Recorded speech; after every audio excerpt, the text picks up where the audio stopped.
Well, we are at 2:01. So Lynn, if you'd like to proceed with talking about cherry blossom time in Japan, Okay, we're all ears. all right, I'll do that. Well, as I said, this was a shorter trip, so we didn't see the entirety of Japan because there's an awful lot there to see. But we did want to go during the Cherry Blossom Festival, which usually starts at the end of March and then runs for a couple of weeks, except in the northern part of Japan, the blooms can still be out there until May. So in Japan, these blossoms are called sakura. And I don't speak Japanese, so forgive my pronunciation. I'm going to try to do my best with some of these place names, but it's a little tricky. So this is the map of Japan, and our route that we took. We landed in Tokyo, and from Tokyo we went to Hakone, which is, as you can see, near Mount Fuji. And from Hakone we took the bullet train to Osaka, and then we did bus up to Kyoto, and then we went down to Nara and then back to Osaka, and then we flew home from there. And so the little, if you can see the little red inset at the bottom, that's kind of the section of Japan where we were. So Japan is about 93% of the size of California, but in terms of population, it's 10th in the world. It has 127 million people. And it's an archipelago, and it has a total of 6,852 islands, and they're all in the Pacific Ring of Fire volcanic area. So as you know, they have a lot of volcanoes and things like that there. And so that's why. So this was our first day after we arrived. And this is taken out of our hotel window looking out over Tokyo. And that yellow arrow that's pointed down is the Olympic Stadium. And as you remember, the Olympics were supposed to be in 2020, but because of the pandemic, they were in 2021. And that Olympic Stadium was already finished. So that was very interesting. Tokyo has 14 million people, over 14 million people.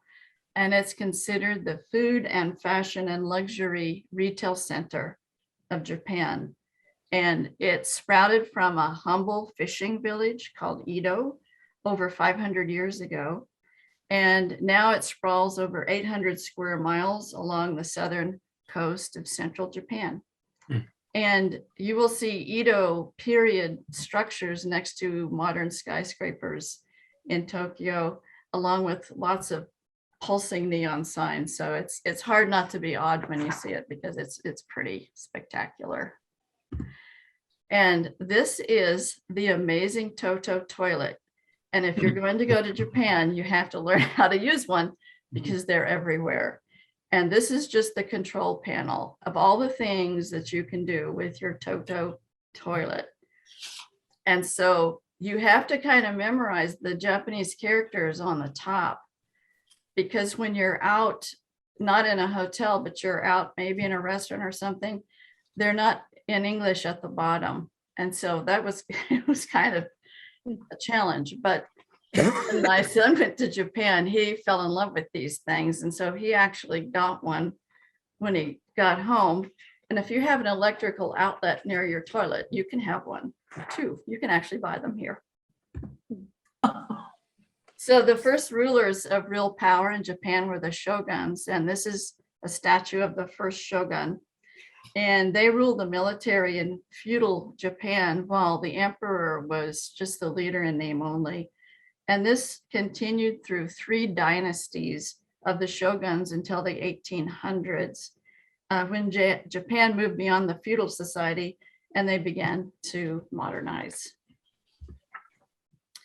And back in the background, past the bridge, you can see the roof sticking up. That's actually the imperial palace where the emperor and his family reside. And you aren't allowed to go there. You can look at it from this angle. except on the emperor's birthday, which is January the 2nd. And then they open up the plaza so that people can come in, and the emperor comes out on the balcony and gives everyone wishes for good health and blessings. So one of the first stops was the Skiti fish market. And this place was huge, and it was filled with everything possible that comes out of the water, and plus some vegetables as well.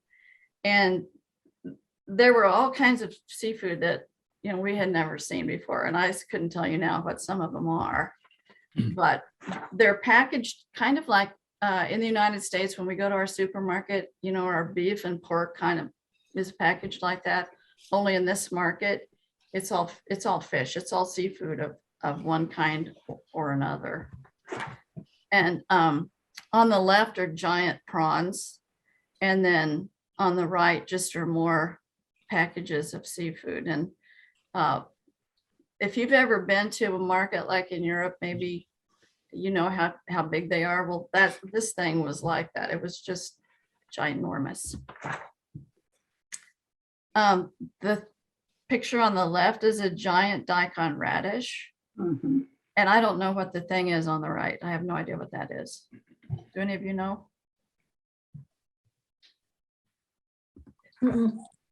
So one of our favorite things to do in Japan, of course, was to eat, because their food was fantastic. And we really enjoyed watching the chefs prepare the food in the small cafes, because they were just out there where you can see them, sort of like the sushi chefs are. And all of the food is both beautiful and delicious, and it's served in multiple small plates, small courses. And so this is 2 more courses that we had. I can't tell you exactly what they are, but they were delicious. And all the meals that we had were like this. The little dishes served one at a time, and then usually ending with ice cream for dessert. And we really appreciated the small portions, because when you're done eating, you don't really feel stuffed, actually, like sometimes you do when you have a big meal here. And the food is really very, very healthy. And these are 2 more dishes. This is all the same meal that we were served. And then here was our ice cream. And even the ice cream looks very pretty. And we began to understand that Japanese really like their ice cream, because I really think it was our dessert for every single meal that we had. Then they do have still rickshaws in Tokyo, but they're probably primarily for the tourists, I'm guessing. And there are always 2 men that operate the rickshaw. One in the front is pulling, and the one in the back just runs behind it. And I assume that when one gets tired, they switch places. And here's the first of a whole lot of photos you're going to see of cherry trees, the sakura. And they come in a variety of colors, from white through all the various shades of pink to nearly red. And while I was there, I also found out that I'm allergic to them, and which was a bit of a bummer, because I sneezed pretty much the whole time I was there, but it was worth it. And it didn't stop me from enjoying them, because they are really beautiful. And the Japanese use this cherry blossom festival as a time to gather together as families under these trees. They lay down their blankets, they bring picnic lunches, and they all get together as a family. And it's really fun to see them out in the parks and everything, just having their picnics. This is the Asakusa Canon Buddhist temple, which is one of the largest, the oldest, and the most popular Buddhist temples in Tokyo. And the temple was finished in the year 645 and is dedicated to Kanon, the goddess of mercy in several of the East Asian traditions. So the photo on the left is the temple's 5-storied pagoda. And the photo on the right is called the Thunder Gate, and that's where the visitors are allowed to enter. And before you can go in, you're supposed to undergo these rituals of purification. And so the photo on the left, our guide with the yellow scarf on, is demonstrating for us what we are to do. And so you take those little wooden scoops and you cleanse your hands, and you take some of the water into your mouth. And then on the right side is I don't know what kind of smoke it's being generated, but you go up to the smoke and you waft it into your face, and then you're purified, and then you can go in the temple. And you'll see these outside of every temple, and there is a message here, if only you can read Japanese. So I really don't know what it says, but they're ubiquitous when you go to a temple. And this is just another shot of where you enter the Thunder Gate. And then this part of the temple you cannot go into. There's a wire mesh screen over it, but you can see a monk kneeled in prayer down in front of an altar, and you can watch them, but you can't go inside.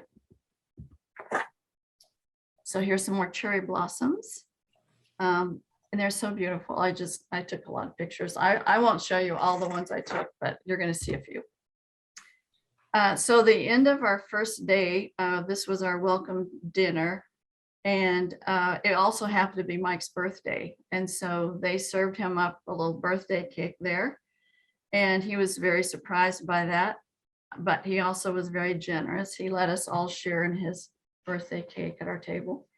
And this is in our hotel, and you can see through the window there were the lights of Tokyo. So the following day, we went to the Shinjuku area to learn about the life of the samurai. And this is taken at the Samurai Museum. They were the elite warrior class of Japan. And we got a up close look at all their authentic armor and weaponry. So they are very elaborate, and I can't imagine how heavy these are, because there's a lot of metal in these armor, and you can see some of the pieces, and they have the big head pieces with metal on them, and so that has to be really heavy. So then these two gentlemen were going to give us a demonstration of samurai sword fighting. And you can see in the background, there's more displays of different tools and costumes and things that the samurai used. And so here they are getting ready to do their demonstration, and they look like they mean business. Oh, pretty grim. And then at the end of the demonstration, they had this big, heavy silk robe that all the ladies were told that we could try on. And so I did, and it's very heavy, and it's beautiful though. And so after the Samurai Museum, we went to the famous Shibuya Crossing, and it's called Tokyo's Times Square. And you can kind of tell by looking at it why it is. This is the widest and busiest crossing in the world. And if you're ever there during rush hour, it is just a mass of humanity crossing and going in all different directions. And I think there are 5 different crossings. You can see 4 of them. There's some over on the other side that you can't see, but this is also where the Shibuya area, where a lot of the young people like to hang out and to see and be seen.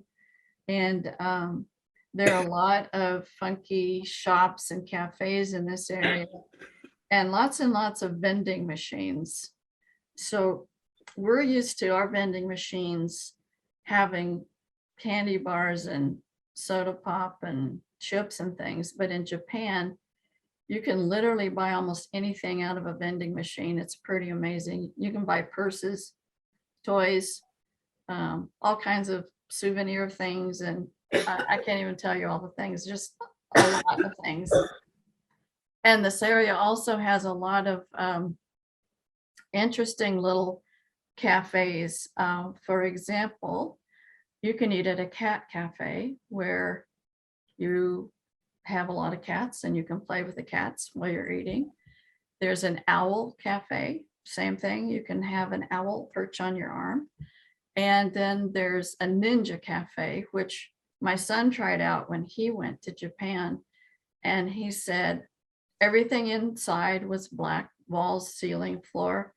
All the waiters are in black and your food is all black.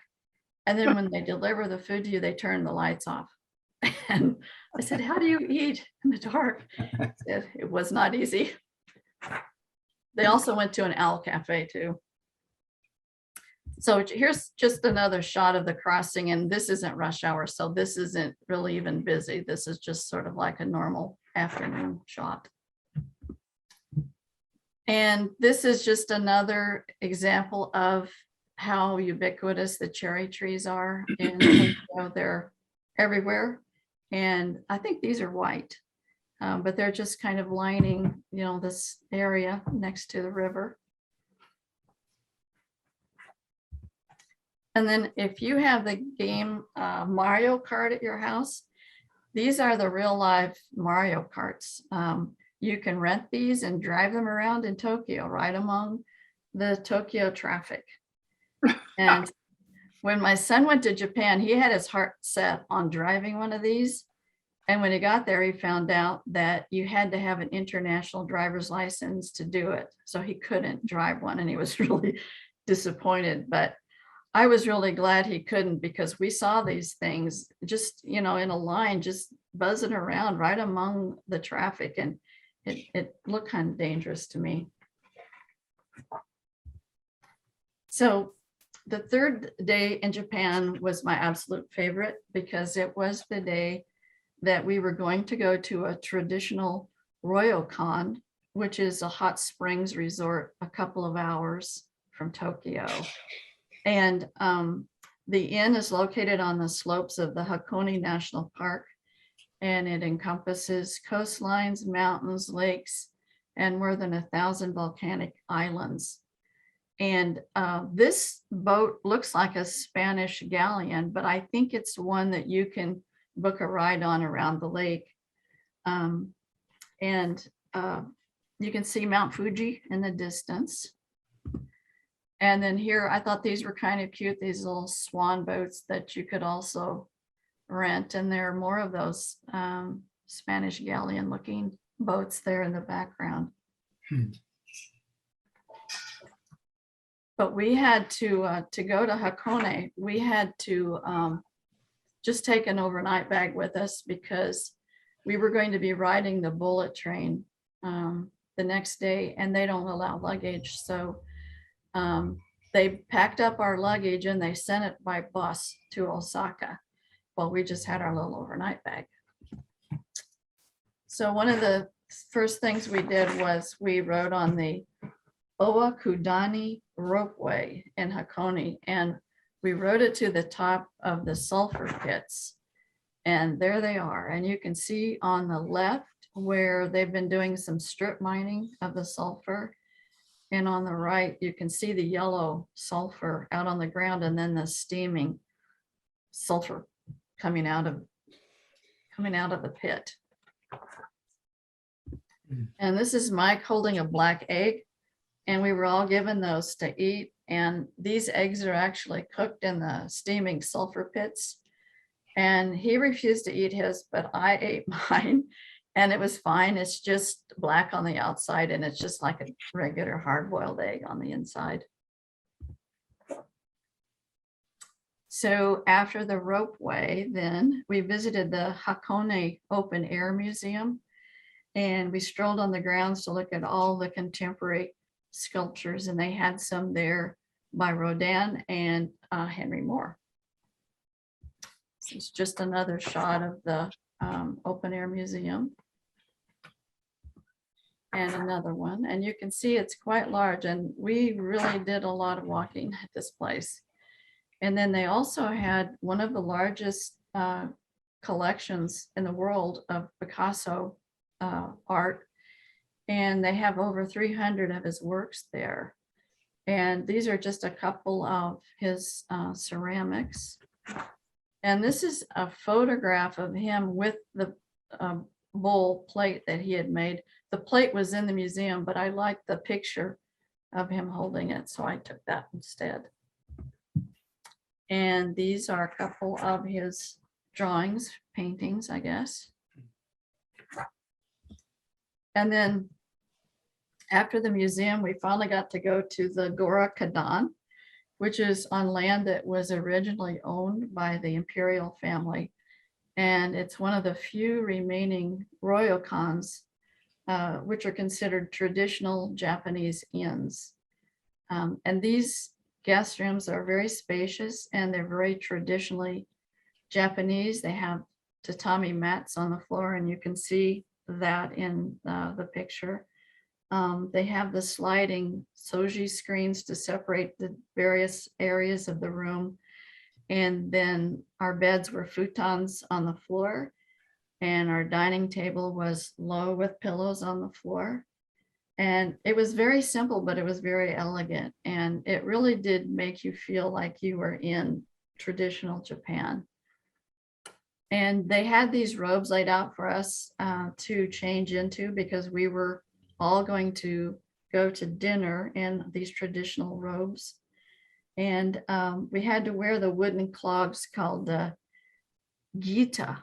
And so they came with the little toe socks and the whole thing. And Mike wouldn't let me take his picture, so I had him take mine. But I will tell you that those clogs are a bear to walk in, and they were not comfortable at all. But we had to clomp over to the dining room in them.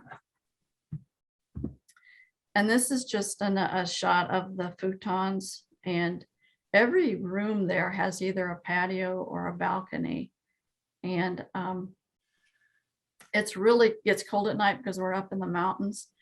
And I think I had the best sleep of the whole trip in that futon bed, because it was warm and it was great. I really liked it. And this is the wooden soaking tub, and all the water comes from the hot springs.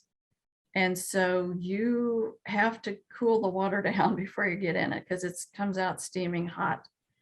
And you can see their traditional wooden stool and the little wooden bucket where you can soap yourself up and rinse off and then get in the soaking tub.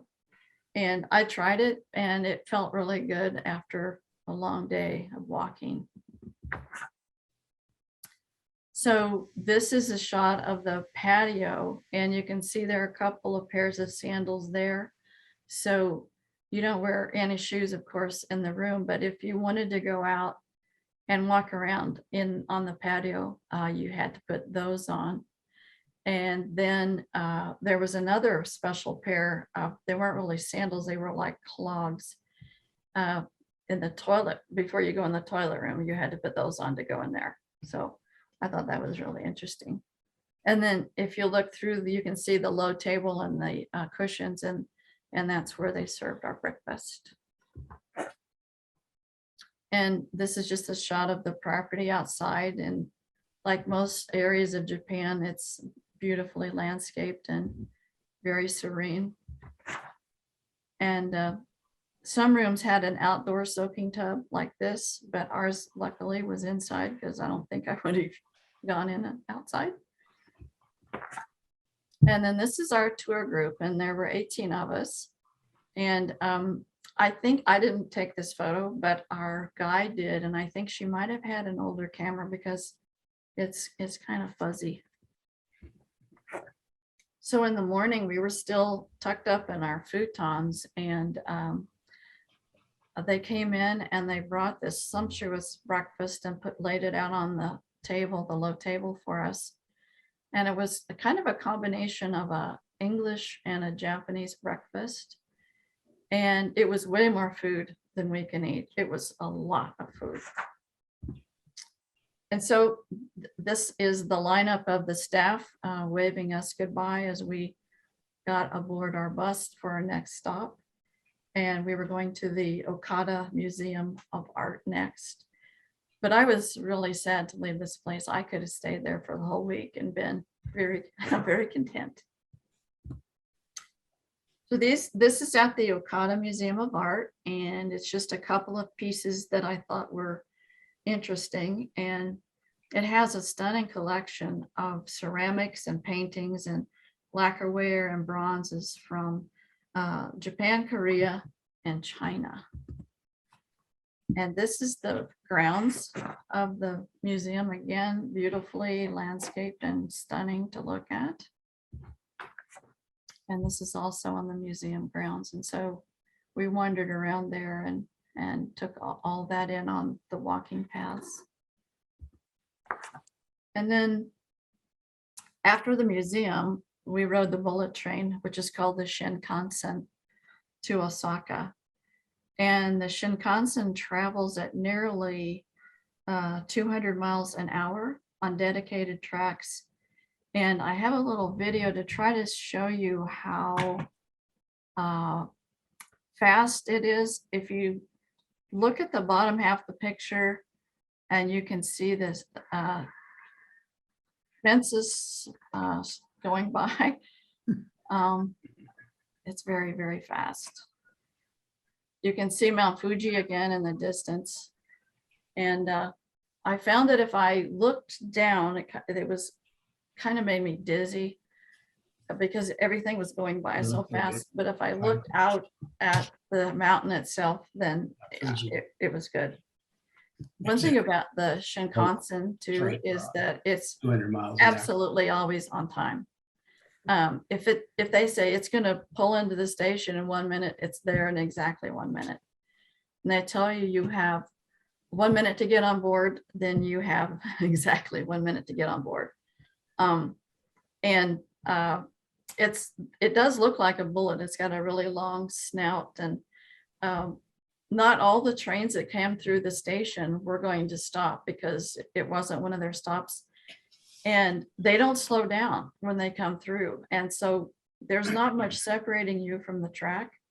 And so when they come roaring through there at almost 200 miles an hour, I mean, it just about blows you back. And it's really kind of scary because there's not much, between you and that train. Oops, we already did that. Okay. So Osaka is also known as Japan's culinary capital, where you can get everything from octopus dumplings to okonomiyaki, which is a concoction of cabbage, meat, and seaweed.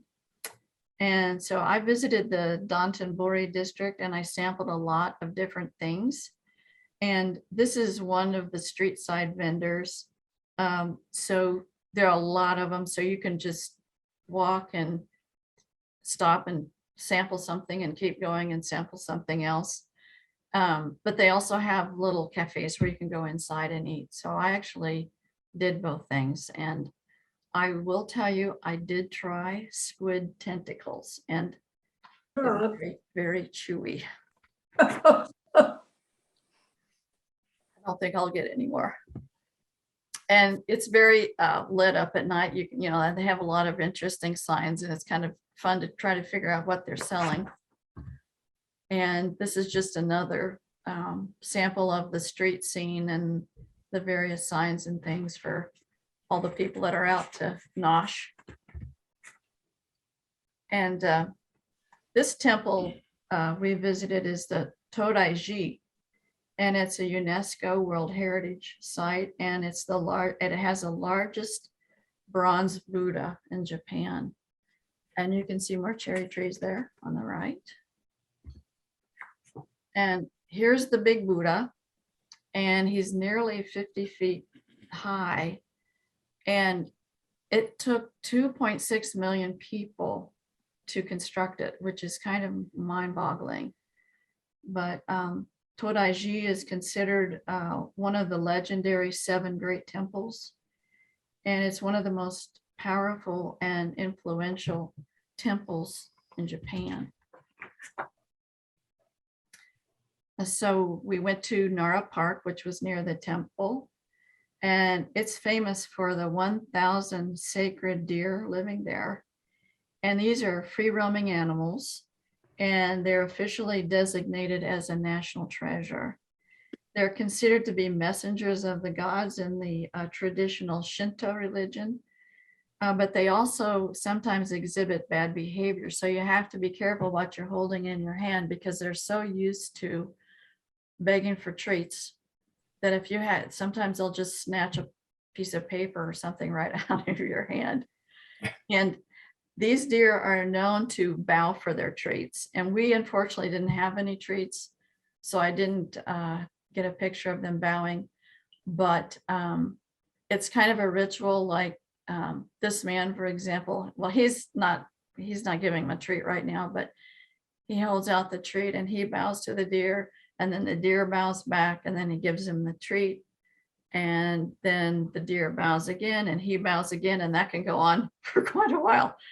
But anyway, they're really fun to watch. And there are videos of them bowing on Google. So if you Google it, you can see a lot of videos of them.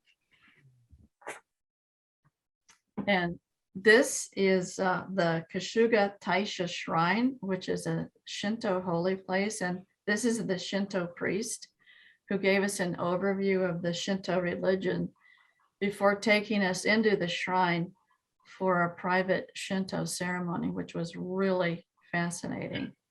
Of course, we weren't allowed to take photographs during the religious ceremony, but they had a dancer and with a lot of bells on her, and it was really fun to watch that dancing.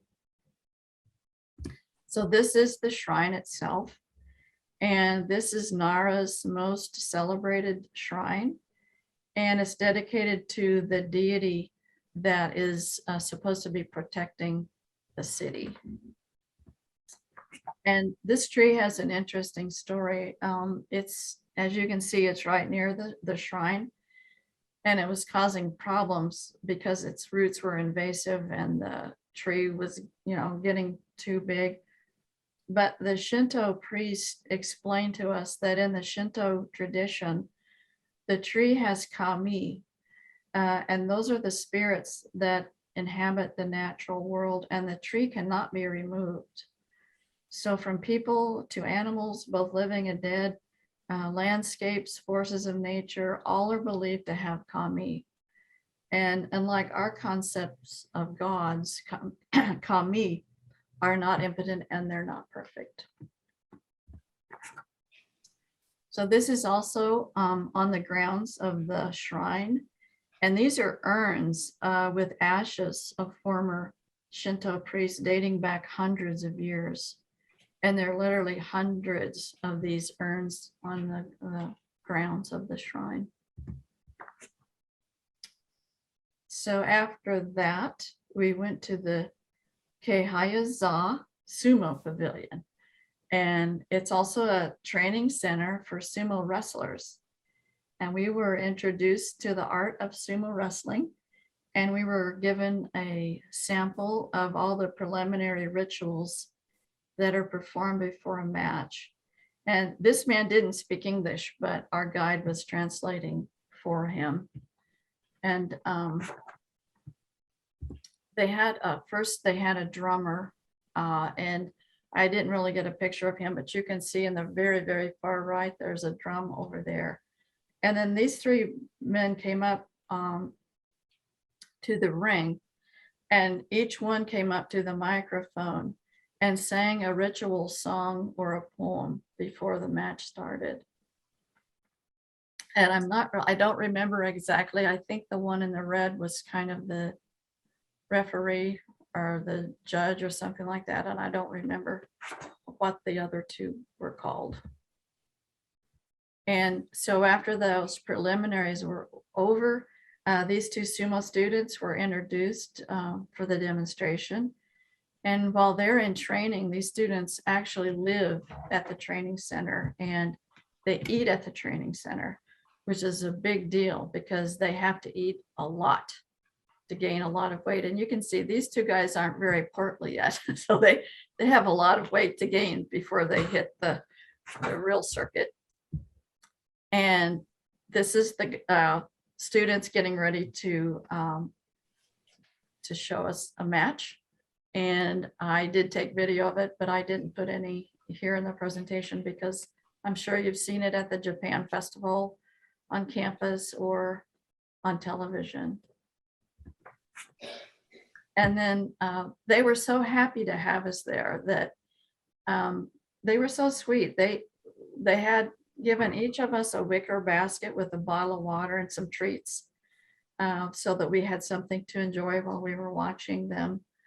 And then when we left, they gave each of us a pair of really cute toe socks. And then they stood outside holding the flags that were represented the nationalities of our group of travelers. So they had, of course, American flags, Australian flags, and South African flags. And then they all waved these as we departed. And our two sumo students came out to tell us goodbye as well. And then the next day we went to Kyoto, which is one of the oldest cities in Japan. And it was chosen in the year 794 as the new seat of Japan's imperial court. And the emperors of Japan ruled from Kyoto until 1869. And it's still considered the cultural capital of Japan. And you will see many, many people there out in traditional dress, both men and women, showing off their kimono. And there are many kimono shops where you can actually rent a kimono outfit for the day to stroll around in like everybody else, or you can buy one, or you can have one made. And then we really enjoyed seeing the young people, the teenagers, because they really got all dressed up, and it was fun to watch them because they were having a great time. Probably these are primarily Japanese tourists, but it's a really colorful spectacle.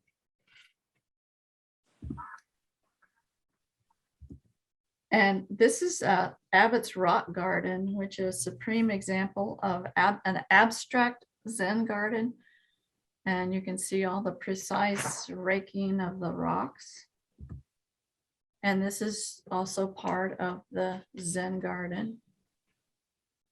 And it was very peaceful. And these photos are from the garden of the Tenryuji Temple, which is also a World Heritage Site. And just some beautiful flowers that were on the grounds.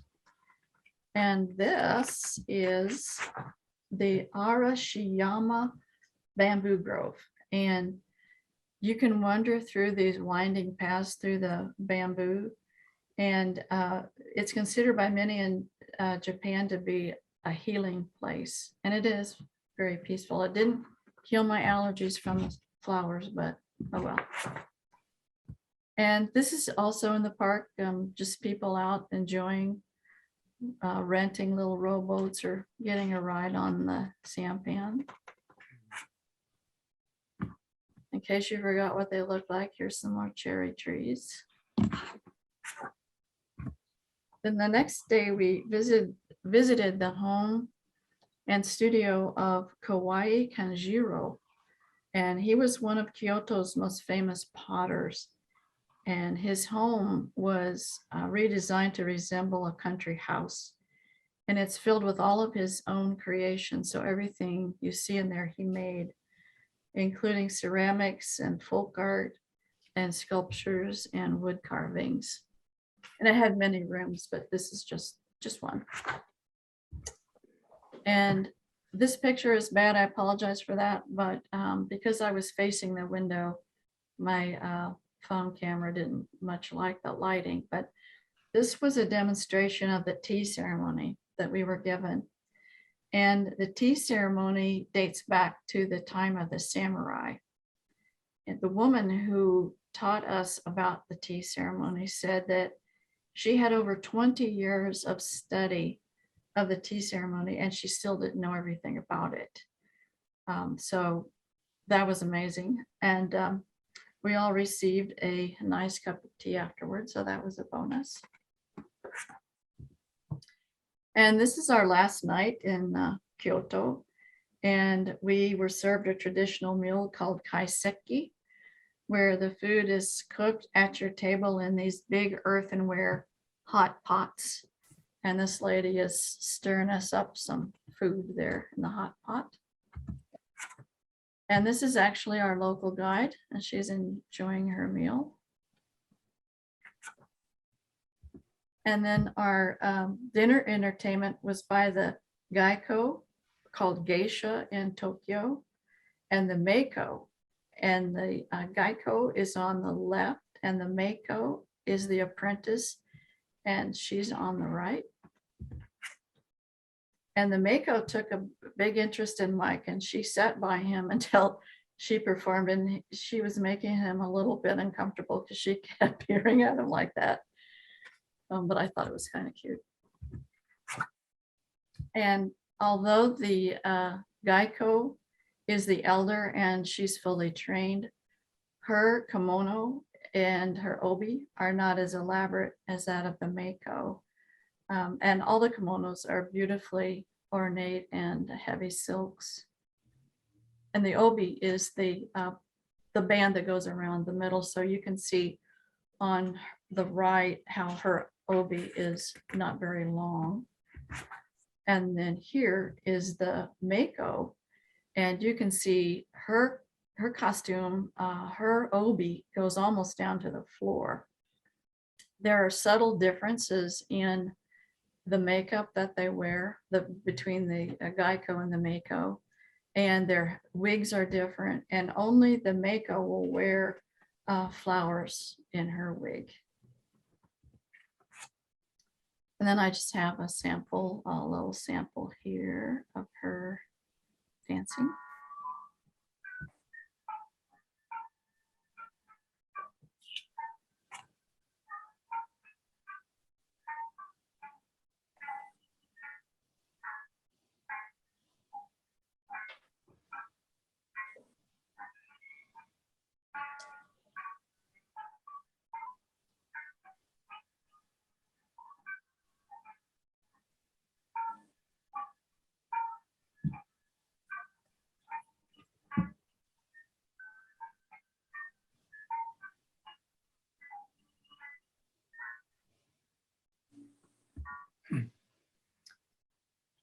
So after the next day, we were transferred to Osaka for a flight home. And so this is my last slide. And I would just like to say that if you ever have an opportunity to go to Japan, do it, because it's lovely. And our trip was fairly short, so we really didn't see, everything there is to see, obviously. But the Japanese people are so friendly and helpful and nice, and the country is clean and it's beautiful, and I just can't say enough of good things about it. And so that's all I have. Did you find lots of people spoke English, Lynn? Some did, but we always had our guide with us to translate, so it wasn't a problem. Of course, the hotels, they all did. Thanks. In the cities, was it smoggy? No, not at all. They had one of the things I was going to tell you they had, which was really interesting, is they had crossing guards, like where we have it for our kids. It's in schools, and some of the busy intersections, they have crossing guards for us big people. So they're always watching out for you. And then on the highways, they have motorist assist vehicles. You'll see them a lot where they're just kind of lurking around, waiting for someone to have an issue, a breakdown. You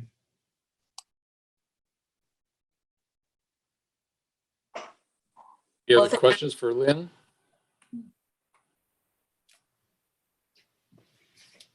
It's been wonderful. Thank you.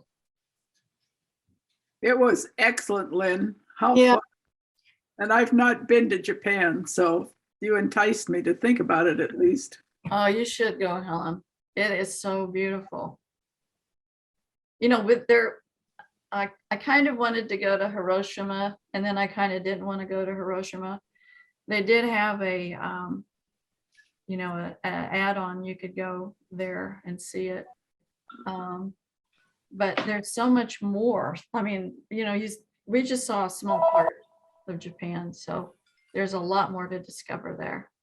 So Lynn, who sponsored the trip? Abercrombie and Kent. Okay,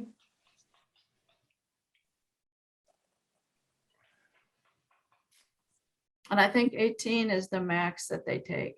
they take, yeah. Yeah, Well, those slides were really nice. So thanks for sharing all of that. sure.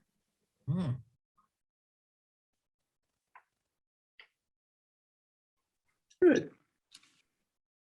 There's some I'm just very looking at beautiful that photos picture. in there. But I was just going to say there are some very beautiful scenes in there. The temples and the cherry blossoms, of course, quite beautiful. we saw a lot more temples than I put in the presentation because they sort of all looked similar. But they're everywhere, and they have a lot of the UNESCO World Heritage sites in Japan too. So that was fun.